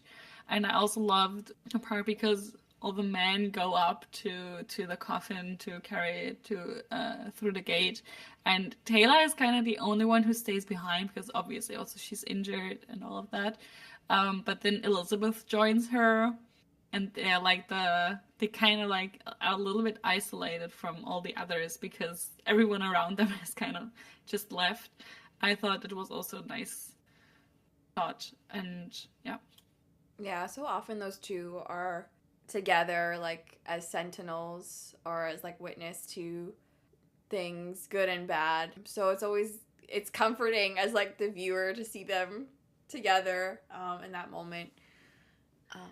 Yeah, and I also believe that they mean comfort for one another. So I think it was both a personal. There was also a personal aspect there that they just are like, okay, we're still here and we're gonna get through this, even if it's like the saddest thing that's happened in a while. Which leads us to dun dun dun. It would have been so great if the episode ended right there with just the Amen. casket going through and then like the slow fade to black. But no, then we had to go to fucking heaven or purgatory or some fucking middle ground and just what the fuck happens? This is my most beloved scene, and I think Stargate franchise history, and I feel like that's saying a lot. Yeah. It just ruins the emotional impact of the entire eulogy scene where when somebody dies in real life, like, you don't get closure like this. Like, this is just not... It took me right out of the situation. Like, whether you want to say Rodney has a history of, like, hallucinating people because of, like, the whole incident, like, it's just dumb. It's just dumb. It feels like catharsis that was not earned. One, because the Carson-Rodney relationship is so nebulous in the series. And two, because it's so fantastical that even in the science fiction world that we're living in, it just ruins the entire purpose, I feel like, of Carson's death. Where, like, shit happens, it sucks, it tries to tie on, like, too nice of a bow on things. And I forgive them in the sense that maybe they wanted, like, Paul to have, like, a sort of final send-off sort of speech in character because, like, he kind of just blew up and that was it. But, like, again, the suspension of disbelief, it just didn't work for me. It just feels so out of place, not just in the show, but just within the franchise. When has that ever happened? I feel like... But they did it right. Yeah. They did it good. I feel like the Jack Daniel situation. Yes. In the episode that he died, but then also when he was, like, ascended and then was, like, talking to Jack. They did it really well. Where, like, fundamentally, they still were not agreeing on anything. And there was no, like, closure, really. Like, there was, but there wasn't. Like, I felt it, and the catharsis was earned, I feel like, over, like, a 6-year relationship that they had. Like, that made sense to me versus this, which didn't. There was, like, a canonical reason for the scene to exist, right? Or, like, not for the scene to exist, but, like, there's a reason why it was happening within the universe. And we don't get an explanation for that in Atlantis. We don't get any answer as to what the fuck is happening. Is that really Carson? Is it just Rodney hallucinating? Are we in heaven? Like, is it Atlantis giving Rodney a hallucination? I have no idea. I was also gonna say, it kind of happens in universe a little. Remember the whole thing with, like, TJ and her baby? Oh, Not yeah. on the same level, but there's, like, sort of that, like... But there was what if... also, like, an explanation of sorts. Yeah. I think what I used to believe with that scene was that it was basically a dream from Rodney, but there's no lead up to it. We don't see anything like that. We see them go through the gate and then that scene, and it's such a weird cut, and yeah, it's just really strange. Yeah, but we get a beautiful shot of Atlantis. Sorry. Because then I think we see how big Atlantis is, because they stand like on the outer edge of one of the piers, and then the zoom back. I appreciate the scene for that shot alone. Yeah, I agree. That's worth it. All right, I think with that we can head over to Ash for the Bechdel test. Ooh. This episode passes. Yay! Whoop, whoop. Probably the most like passes. Yeah. I think. Passes with flying colors. A plus plus plus. Whoop, whoop. Okay, perfect. Which means we can go straight to tour for behind the scenes. So we have quite a bit of actor and writer comments on the episode, as well as kind of like fandom history, considering how big of a twist this episode brought to the series. So first is by Martin Giro, who was the writer and co-producer of this episode. He says, "There's an episode that I want to do, but it's not really a Stargate episode. But I feel like it doesn't really belong. I'd love to do a Stargate episode that has no jeopardy at all. That is just a Sunday afternoon, essentially, kind of speaking to that off-duty thing. And in vignettes about each character in their time off. Basically 5 short films about each character. But I'll probably never do it, to be honest. Brad is more adventurous than any of us with the types of stories that he wants to try and tell. It's got to feel like a Stargate. It's got to have that science fiction for a science fiction show. The shows don't work without a certain amount of jeopardy, I think. So I don't know. It's on the shelf. I'll figure it out someday." And then we got Sunday. Wow. 5 short films would have been really interesting. Kind of On cool. like focusing on each character. That would have been really fun. I like that. This is Joe discussing the episode. "That's going to be an awfully good episode and one that every fan needs to watch. I don't think I should say much more than that. Part of me likes the story a great deal, while part of me was challenged significantly by it because essentially it's a day off for our people, and the truth is, drama is driven by everyday things we have to do. It's that urgency that drives drama, but when you have a day off, by definition, there's literally no urgency. For Sunday, we shot these scenes that felt a little bizarre because Shepard and the others are dressed in their civilian clothes and hanging out, making small talk, drinking beer, playing golf, etc., and generally goofing off. So that's the basic setup. They have no deadlines, they're kicking back, it's Sunday, time to chill out. Or is it? The action obviously then picks up, but filming those off-duty moments was an unusual challenge, to say the least." That is not surprising to me whatsoever. I feel like Joe's been very vocal in how much he really like thrived in the action and sort of like the go go go of it all. So the fact that he had like kind of trouble with those scenes is like, yeah, makes sense.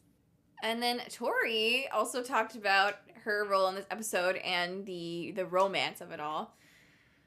So she said, "Elizabeth goes on a date. It was so nice to see there are other people in Atlantis that our main characters have growing relationships with. And in this case, Weir obviously knows this man well enough and is at the point in their relationship to say, yes, let's go out. This romance type of situation always feels slightly strange to play. Someone who you've never met before arrives on set that morning and you're like, I guess we're going to kiss in an hour. It's nice to meet you." That's kind of an actor's challenge, but our guest star on Atlantis, Matthew, is just so adorable, and I didn't mind in the least. Seriously, he's an exceptionally talented actor, and the two of us got on very well. We felt extremely lucky to have him. Aww. That is really sweet. I'm sweet. glad she had that. I don't agree with everything that she said, but it's fine. That's fine. It must have been like fun for her to do something a little bit different, like a romancy thing.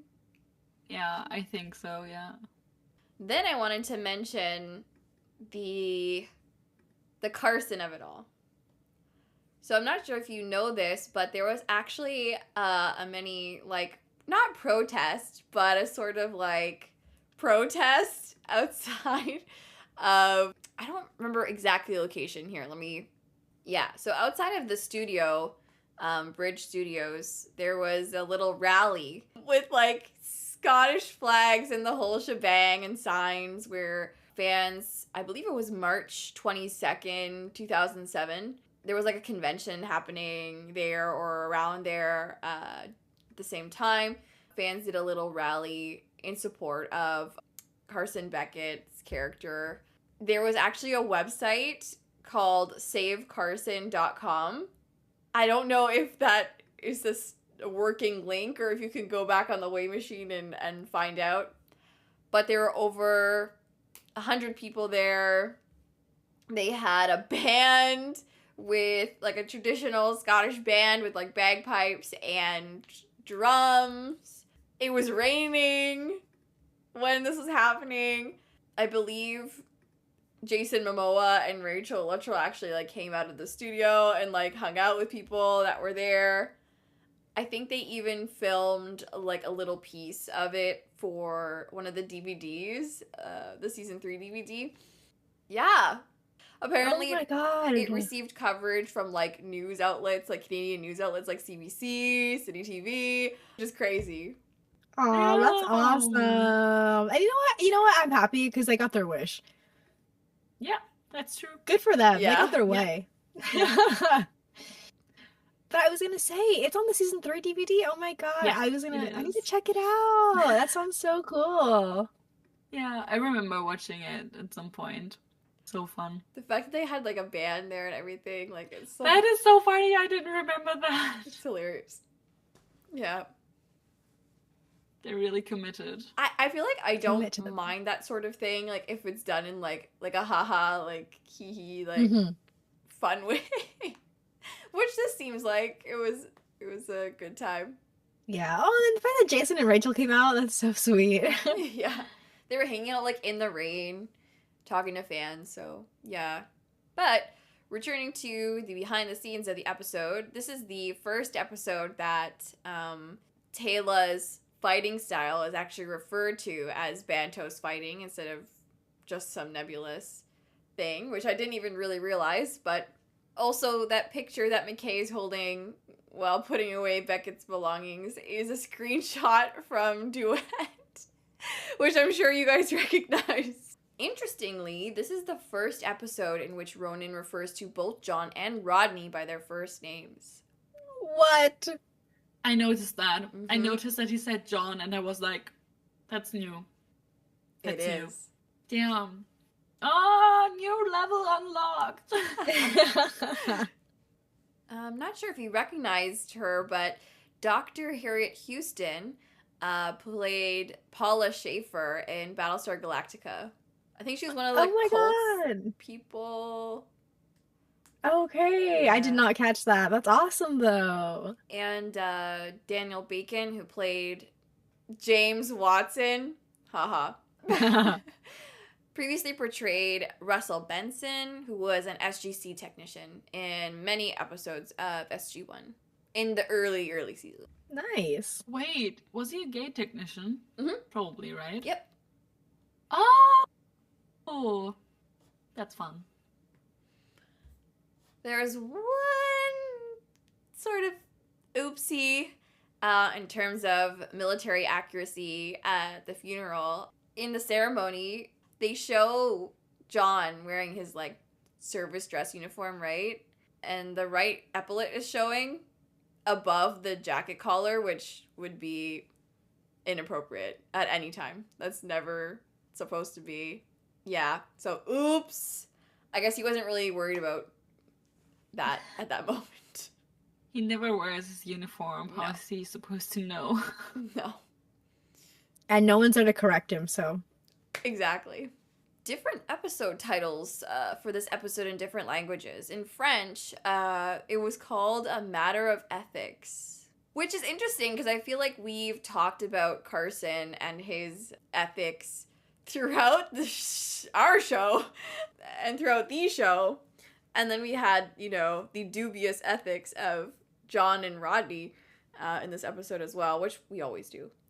In German, we have a day off instead of Sunday. And then in Japanese, we have a regular Sunday. Naniganai Nichiyobi. I like the regular part. That's funny. Well, not really, but they tried. Yeah. And that's all for behind the scenes. All right, and so this week we have a poll for the game. Okay, the question was, the Atlantis team has a night off. Which video game do you think they would enjoy playing the most? And we had 4 potential games listed. So we had Animal Crossing, Baldur's Gate, Minecraft, and Mario Kart. And so the winner of the poll is, little drum roll please, Mario Kart with 72% of the votes. Damn, what a landslide. A landslide. Second place was Minecraft with 22%.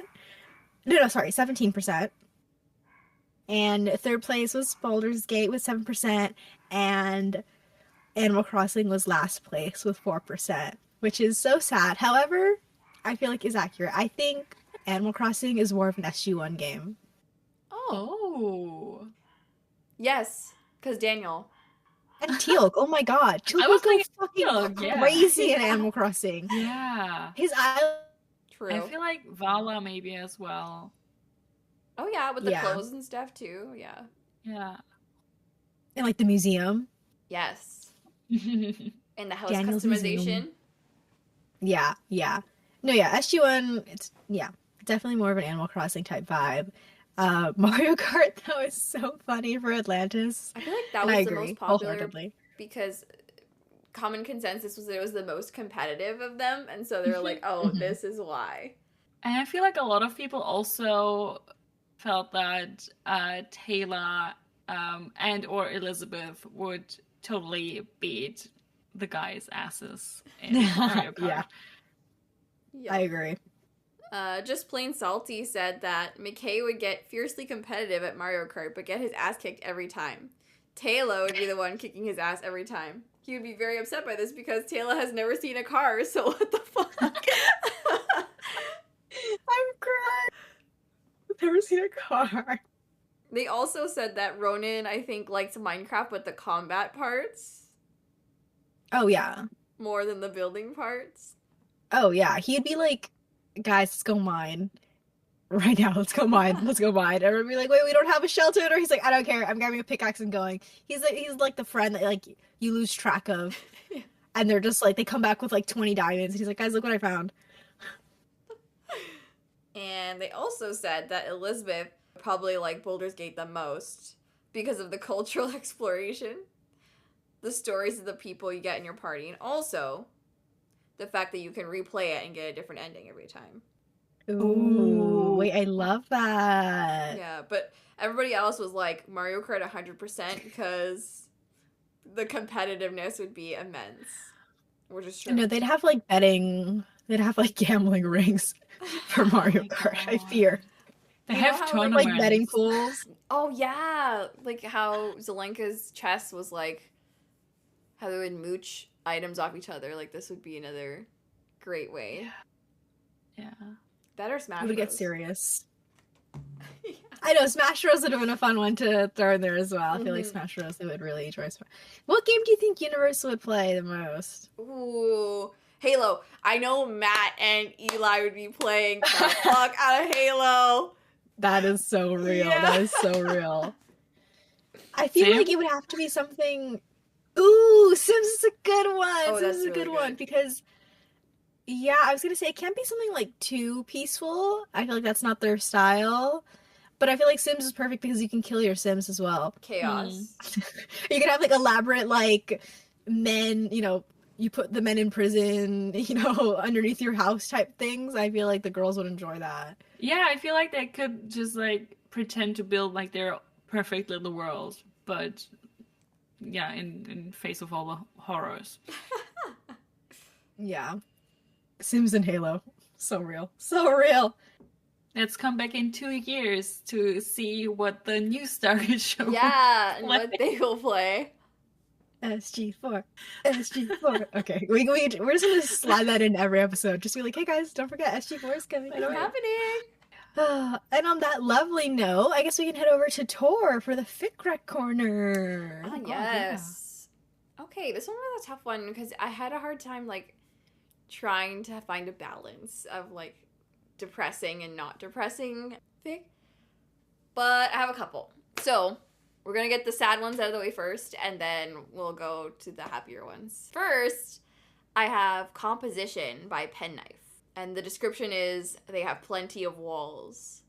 So it's a little gen fic about emotional walls and actual walls. Essentially, John and Rodney write the names of like the lost expedition members like on the wall.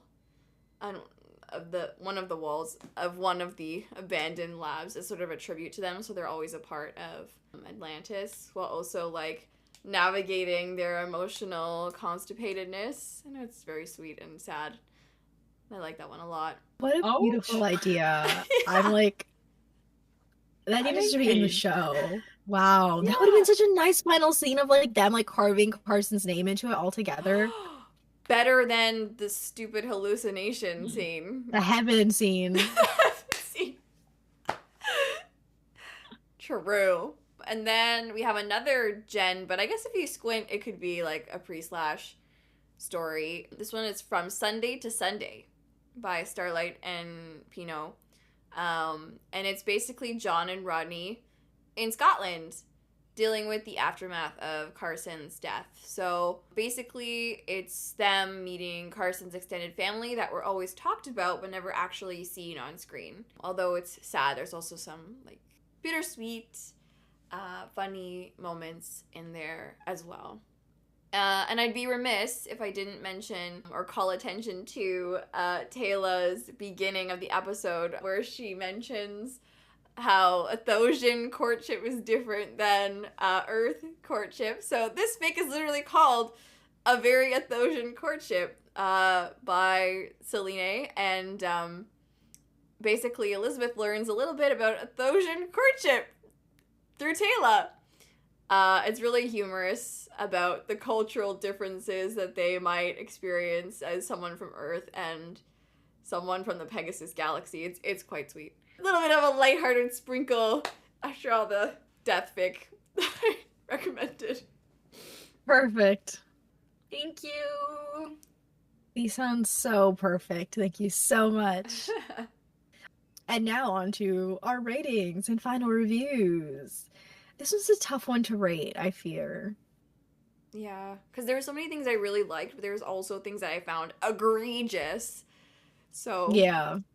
Honestly, I'm going to give it a 7.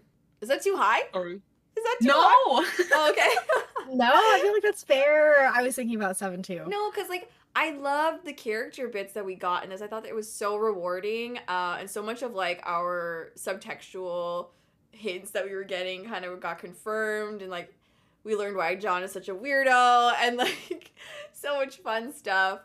The girlies were having girl time, so that was really great. It's just like the 1 2-minute scene at the end of the episode that really tanks it for me, unfortunately. So I have to deduct like 3 marks for that. But I say 7. Valid. So valid.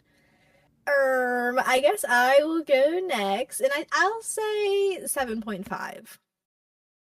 I'll be a little generous. Because, yeah, again, like Tor said, there are so many great little character moments and so many great character bits in the episode. However, I think for me, I didn't love the way Carson was written off, and I don't really think it was necessary to kill him off, per se. I think he was such, like, a inoffensive character, and I feel like losing his presence really hurt the show, plus obviously Elizabeth just really hurt the show. So I know I'm kind of like putting context from other, later seasons into this episode, but whatever. So for that reason, and also just like, again, the Rodney Carson stuff never really worked with me. But it was still really sweet, and I really enjoyed. If this was Carson's last episode, I probably would have looked at it a little more fondly. But this was actually not his last episode, as it would turn out to be. So I think I'm going to have to give this one a 7.5. I'm going to go really high with this one because I think I know it's terrible to say, but I really like this episode. No, I think it's a really good episode. I like the structure of it, like the internal structure with the flashbacks and the flash forwards and all that. I really enjoy that. I think it's very clever. It really keeps the tension high. I think if you put it in a context of the show, it loses some point, but I think as a standalone episode, it's a really, really strong episode. And I think I enjoy. I think I just, when I watch this episode, I'm really invested. And I love Stargate, obviously, but I'm not invested in all the episodes. And with this one, I am from start to finish. Well, except the last 2 minutes. But for me, it's really, really, I just think it's a really fantastic episode. So I'm going to give it a 9 out of 10. That's so fair. That's really fair. Yay! Okay, and with that, be sure to check out everything down below. We have links to all the wonderful fics that Tor recommended. And you can also find a Google Doc full of all the fics we recommended in our link tree. You can also check out our Jumping Puddles social media accounts to see when we post new episodes and polls. You can also check out our other social media accounts to see what fandoms we are currently in and what we're talking about nowadays, which I suspect will be more Stargate in the upcoming future as we get more and more news about SG4. Anyways, thanks for hanging out with us today. Bye. Bye. Bye.